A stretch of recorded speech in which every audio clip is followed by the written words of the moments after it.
Well, hey folks, Real Honesty with John Riddle is my review of New Japan Pro Wrestling's G1 Climax Tournament, Night 1. G1 28 specifically is my first time being able to live tweet and review shortly after all the G1 matches and G1 shows, and I will do my best to review them as best as possible.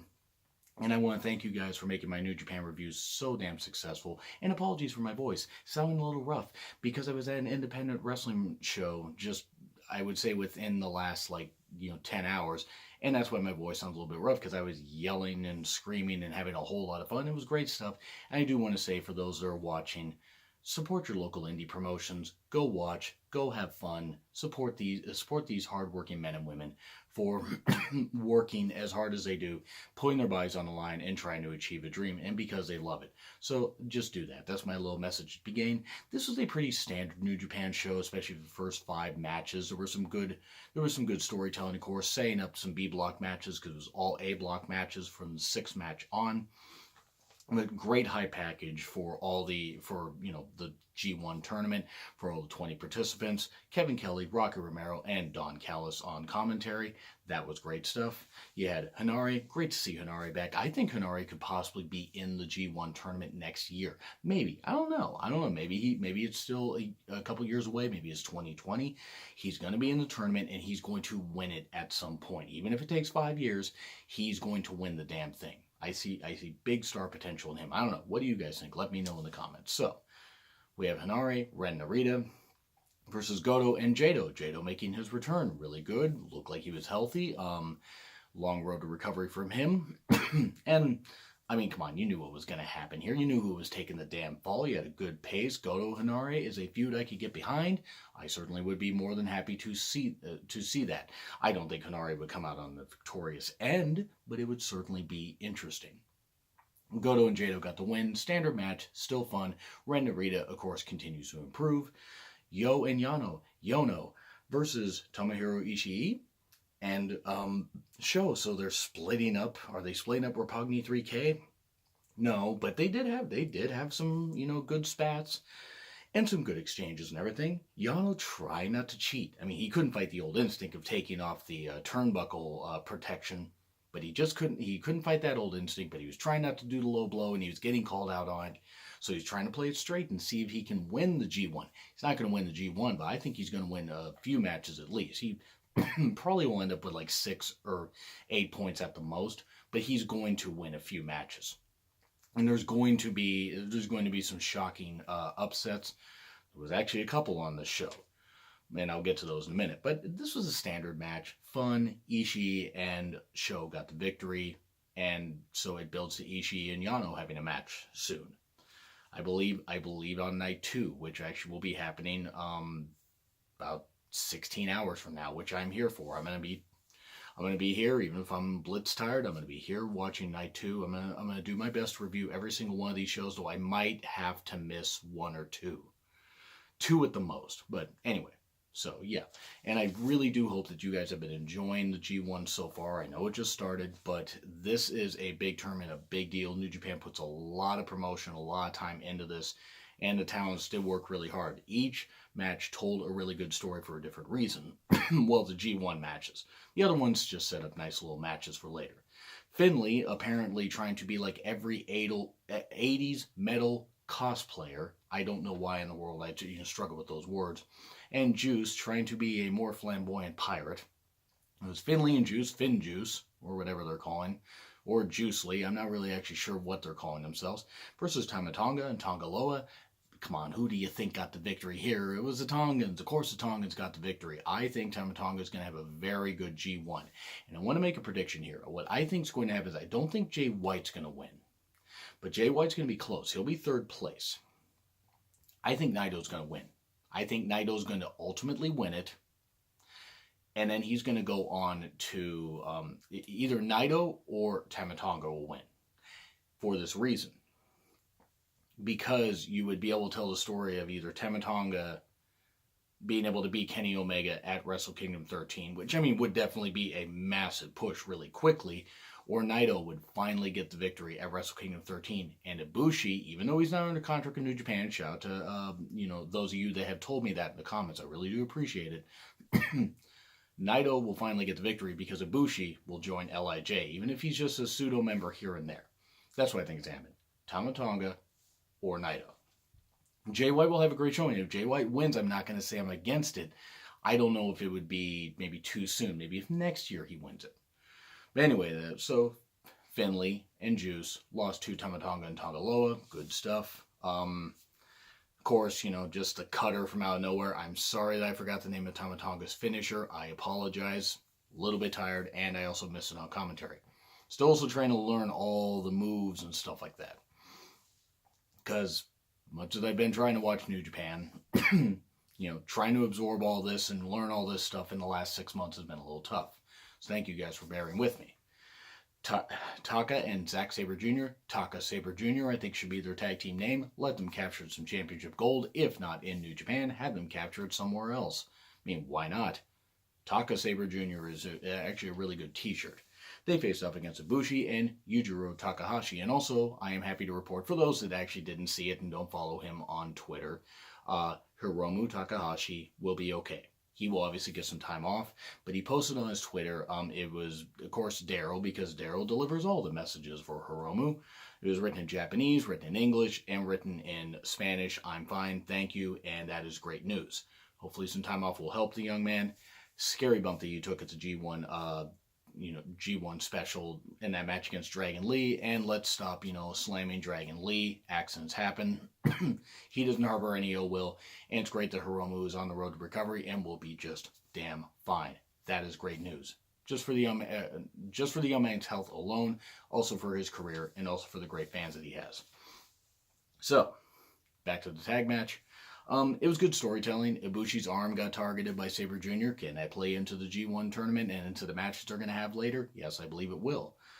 It was short. Sabre Jr. used the Michinoku driver.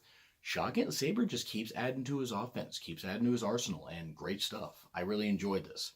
And then we go to Omega and Chase Owens versus Naito and Sonata. And Naito, of course, super over. Kenny, super over. Sonata, super over.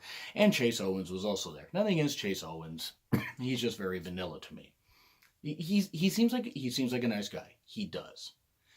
But now they're having all the stuff in Bullet Club and everything. They're having the Golden Elite, and they're having the OG Bullet Club and stuff like that. So that'll be an interesting war to see play out through the rest of the year. And hopefully blow off at Wrestle Kingdom 13. You kind of need to wrap up this whole thing with the Bullet Club in the next 6 months. My opinion. So, Naito versus Omega tomorrow. I think there is a possibility that could go to a draw. I believe it's 2 points. It's obviously no points for a loss. It's 1 point if it goes to a time limit draw. I believe it's 1 point for each, obviously.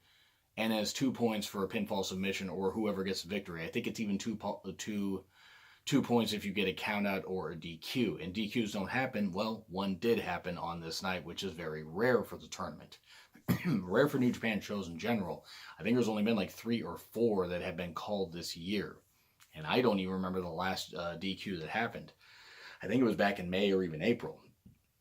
But anyway, Sonata taps out Chase Owens. Good match. And of course you had a little exchange between Omega and Naito, which will certainly play into their match. And I think could play into the Wrestle Kingdom 13 main event. Because I think that's what you need to aim for. Omega's going to either face Tama Tonga or Naito. That's just, again, what I think is going to happen. Now we go on to the first match of the A block, and all A block matches tonight on night 1. Makabe and Yoshihashi. Yoshihashi showed tremendous fire. Great stuff. It was kept a little short, but he showed a lot of fire. Despite having the name the Headhunter, he was promoted as being too nice. Can he actually manage to get the, can he actually show that fire and get a victory here?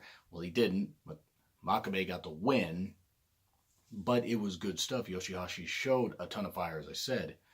Really did well. It seemed like Makabe was hurt at first. I hope he's okay. I hope he maybe just got rocked, but he's all right. Just got stunned a little. Yoshihashi looked strong in defeat. Makabe eventually got the victory. Great, the King Kong drop, the knee drop off the top. Very good stuff. Well done. Makabe moves on, earning 2 points. And then we go to Hangman Page versus Bad Luck Fale. Fale, who has dropped 30, 40 pounds. I mean, yeah, he's still over 300. The guy looks incredibly good. The guy looks in great shape. I mean, I'm not saying like muscly and cut, but he doesn't look unhealthy. He looks like he can move around the ring a whole lot better. He's not carrying so much weight with him. This match did not last long. Died by Page after being attacked early on. There's a brawl outside where Fale got the advantage and threw Page into the chairs. Of course, that was going to happen because now the OG Bullet Club just doesn't give a shit. They just don't give a shit at all. And as, Fale's shirt said, fuck them. And I may have to get that Fale shirt. I may have to get that and shout out. And if you happen to be watching this, I don't remember the Twitter handle right now because I tweeted with quite a few people on night one because no one else sleeps apparently. And thank you guys for that, for keeping me awake. Thank you very much for tweeting me the account where you can get Bad Luck Fale's gear. Seriously, like that was great stuff, and I'm going to have to see about getting that. So anyway, Tonga Loa suddenly comes down, and he ends up interfering, and because Tama Tonga also comes down, you have a DQ, a rare DQ. Well, the ref also got shoved out of the way, so, I mean, actually got thrown out of the ring, so he's like, okay, fine, I'll call a DQ. You almost have to shoot someone to get a DQ in New Japan because they want to let the wrestlers decide in the ring, and that's good storytelling. But sometimes there's a time to, adhere to the rules and throw that out and throw, a match out if need be. Golden Elite comes in. That was good stuff, and we're probably gonna get that match in September. I mean, that's just a guess. They're gonna be telling this OG Bullet Club and Golden Elite storyline throughout the entire G1 tournament, no doubt. And they're going to build to their bigger shows in September, or their big shows that they have in September. I forget the name right now. I apologize. And I know I apologize quite a bit, but for those that are really, really diehard New Japan fans that have been watching for like, say, 10, 12 years, that kind of stuff, I just want you to understand that I'm watching as much as I can. So if I forget some things, please let me know in the comments. And thank you guys for being so cool. Michael Elgin versus Evil. Do not like Michael Elgin. I said that before. I will say this. This match was very impressive. It was well done. You had good storytelling with Evil focusing on Michael Elgin's arm, his bicep. Elgin doing some selling, then not some selling, and then some selling, and then not selling. Evil was, of course, really evil, and it's weird to cheer for a guy named Evil, but the guy's also so cool. And, I mean, again, the selling by Elgin, rather, was I was a little bit disappointed that Elgin got the victory. I can't say I'm too surprised, though, because I had a feeling once Evil couldn't hit everything as Evil, I was like, god damn it, Elgin's going to win. And he did. I'm not happy that Elgin won because, quite frankly, I can't stand the guy. I can't. But I got to put over the fact that it was a pretty damn good match. It was better than the previous two matches, which weren't bad, don't get me wrong. Makabe versus Yoshihashi was actually probably the better of the first two, because Hangman Page versus Fale wasn't very long, and I don't think Fale even cares about getting victories in this whole thing, as long as him and his boys can stay dominant and beat people down, especially if they're in the Golden Elite or not aligned with them. So yeah, Elgin got the victory, overpowered Evil for the win. I don't think Elgin's going to get more than like 3 victories in this tournament, but it is what it is. Evil will get a few victories himself. Tanahashi versus Suzuki. This is like a condensed version of the New Beginning Sapporo match earlier this year where, Suzuki took the title basically just along with wrenching Tanahashi's knee and probably every single ligament he had.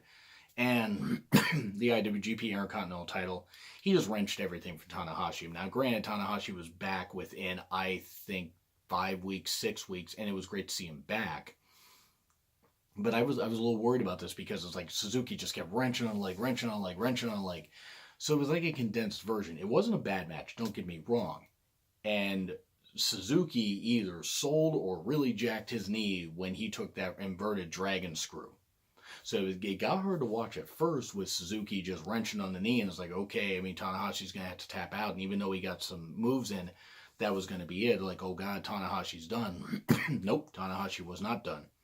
After that inverted dragon screw, high fly flow, 1, 2, 3, shocking. I mean, there were a couple other moves, but still, he got the victory. He just pulled out the victory, shockingly. Go Ace. I'm not going to try and do it like the theme song, because I'm not nearly that talented.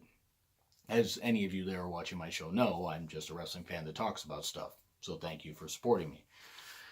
But yeah, I really hope Suzuki's okay. First off, I was a little worried that he wasn't selling, that he was legit hurt. And Suzuki at 50 is still in great shape, but at that age, you only have a certain amount of years left. And his style is safe enough, despite hating young boys and throwing the young lions out of the way and throwing guardrails on everybody, except the fans, thankfully.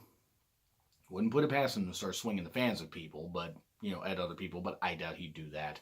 He does seem to respect the wrestling fans, despite his insanity. Hopefully Suzuki is okay. Hopefully he is. I certainly hope that maybe it was just a little bit of a tweak in his knee, and he was just selling really well. He did shove Desperado out of the way, who tried to help him back to the back, because Suzuki's like, I don't need any help, even from fellow Suzuki-gun members. Very odd, but Tanahashi got the victory. He got 2 points. And Okada versus Jay White is your main event. Okada out with balloons. Okada Pennywise the Clown. The rain wise maker. I don't know what I'm saying anymore. This was weird. It was weird to see Okada like that, but he looks more carefree. He looks more relaxed. He also seems more aggressive. Like he's relaxed because, okay, the pressure's off of him being champion, but he's also relaxed more because, okay, I can have fun now. I can show a different side of my character. It's not that Okada isn't going to have the championship again. He'll probably have the championship 2-3 more times. It ain't going to happen the rest of this year, and it shouldn't. It may not even happen in 2019, and it shouldn't. But by 2020, sure, give him another year-long reign. Why not? But for now, let him show some different sides of his character, like throwing balloons out to people and being upset at fellow Chaos member Jay White, even though I think we knew that this was going to happen from the moment Jay White joined Chaos, when he didn't join the Bullet Club. So you had a whole lot of guardrail usage, which was a callback to the G1 USA special. That was by Jay White. Okada, Scooby-Dooby-Doo. Okada is a nerd, and I love it. That man is fantastic. He is insane. But he's fantastic. He actually, I don't know if any of you comment, or if any of you watch my shows, or any of you that comment have met him. I've heard he is a really nice guy, so I'd love to know if any of you have met him. Let me know in the comments. By the way, just a little side note, at that indie wrestling show that I was at in Seattle just a bit ago, or just, a number of hours ago, I did get to meet John Morrison and Taya Valkyrie, for those of you that know who they are. Super nice people. Even got to shake their hands. It was really a lot of fun. Got to see Colt Cabana wrestle there too. And Shane Strickland. Shout out to Lucha Underground, fans. Killshot. And I also got to see some pretty cool people. Randy Myers is an interesting character. Anyway, back to the show. Really, really fun. Just had to do a little side note there for that, because I didn't get a chance to cut the review. This was really, and the Scooby-Dooby-Doo thing, it's just fun. Jay White was a lot more aggressive. This is my Chaos, and Rocky Romero, as a member of Chaos, a little bit more upset.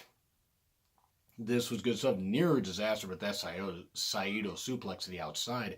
I was a little worried that Okada was going to jack his neck. Fortunately, he took it safely, as safe as you can, taking a bump out to the outside. Chair usage, ref bumps, and Jay White hits the switchblade. 1, 2, 3. Jay White wins. I'm not as shocked by this as other people, and they're putting over Jay White as a super dirty wrestler. Read at that into that how you want, ladies, or however the hell I was saying it. Jay White did get the victory. Cut a promo saying, I don't give a shit about any of you guys. It was really good stuff. Jay White got the victory, and I'm here for it. Jay White will not win the G1 unless they really want to pull a shocking win out. But this was a nice little victory here. Okada will get a number of victories, probably I'd say about 5 at least. He will not win it either. He doesn't need to win the G1. But they're going to tell some great stories here, and they're going to keep us guessing on this. I'm going to give this a B. I think this was a good show. It wasn't a great show, but it was good storytelling. It was a solid B show. So anyway, let me know what you think in the comments. Like, share, subscribe also. It's been Real Honesty with John Ritlin, and I will be here for night 2, and I will see you soon.